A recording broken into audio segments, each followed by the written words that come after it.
तुमको बताएंगे वेद के बारे में। वस्तुतः वेद का जो शाब्दिक अर्थ होता है वो ज्ञान से होता है। वेद शब्द संस्कृत भाषा के वेद से लिया गया है, जिसका अर्थ होता है ज्ञान। तो जितने सारे भी ज्ञान की बातें होती है, सारे ज्ञान की बातें का वर्णन वेद में किया गया है। वस्तुतः वेद को मुख्य रूप से 4 भागों में बांटा गया है।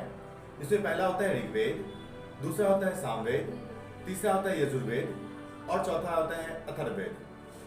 हम बात करेंगे ऋग्वेद का। तो ऋग्वेद को वेदों का एक हम कह सकते हैं तो सार कहा जाता है। इसमें पूजा पाठ से संबंधित जितने सारे भी मंत्रोच्चारण होते हैं, इन सभी चीज की जानकारी ऋग्वेद में दिया गया है। गायत्री मंत्र की जानकारी भी ऋग्वेद से ही उत्पत्ति हुई है।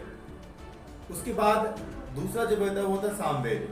सामवेद में जितने सारे भी गीत संगीत, जितने सारे भी इन सब गीत संगीत की वर्णन होती है, सारे के सारे सामवेद में किया जाता है। तीसरा है यजुर्वेद।